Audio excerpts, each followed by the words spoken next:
All right. So with that out of the way, let's move on to main topic number 4. I believe it's number 4.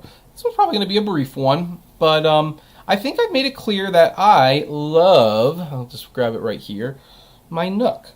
I love the Nook. I love reading. A lot of people don't. I love reading.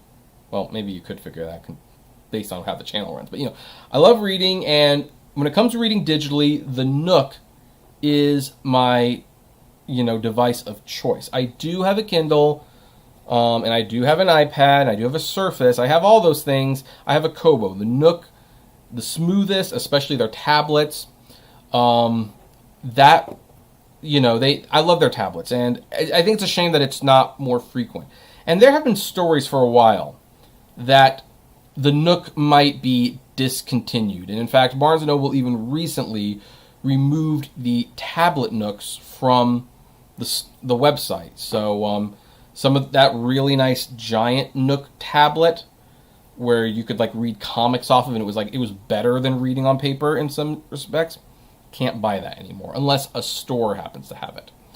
And there was a lot of talk at that point, maybe that the Nook is finally going to pasture. But according to the new owner of Barnes & Noble, that is not the case. He is in fact actually committed to the Nook. Now here's what the article from Good e-Reader, which is my number one go-to place for ebook news.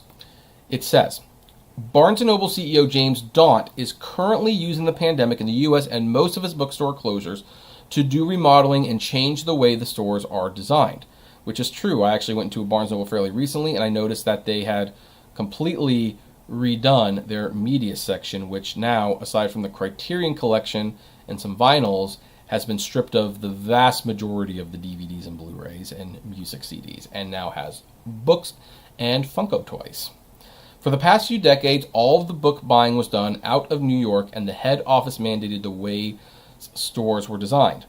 Daunt is remodeling and giving the bookstores a chance to display books and other materials the way they want, effectively letting them be indie booksellers. He is also putting a priority on the Nook. You would think then that Barnes & Noble's Nook e-reader would be destined to continue to languish on Daunt's watch.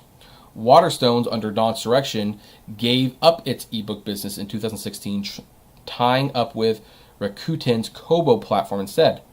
But Daunt sounds ready to give Nook the attention it has desperately needed, as Amazon's Kindle has run away with the space.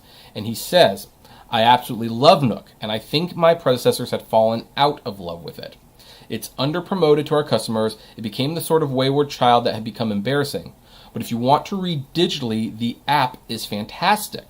I'm a champion of digital books and digital book retailing, but above and beyond that, I'm a champion of reading.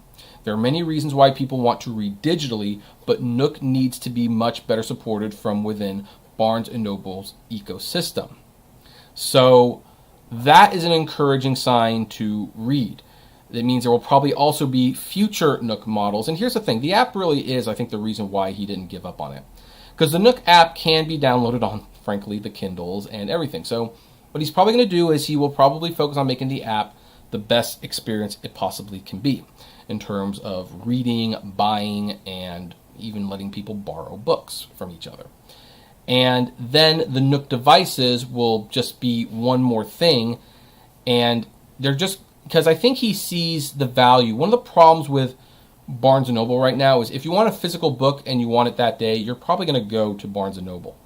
But if someone goes to Barnes & Noble and let's say they look up a copy of Rurouni Kenshin book number 17 isn't in stock for whatever reason. And it's like, oh, well, I guess I'll buy it digitally. Well, guess who they're going to buy it digitally from? They're going to buy it digitally from Amazon. And Barnes & Noble wants to change that. I expect the Nook will be more integrated into their membership that they do every year, which, by the way, for $25 a year, that Barnes & Noble membership is a great buy. 10% off the books, and you get free expedited shipping on the website. You can buy some books from somewhere other than Amazon and get it cheaper. Really, that's a kind of nice, right? But it's going to take some time, and I think one of the reasons they took down certain tablets is I think they're they're really planning, what are we going to do with this going forward? But it's nice to hear that the CEO is committed to it, and he's not going to get rid of it. This was a concern of mine when he bought the books chain.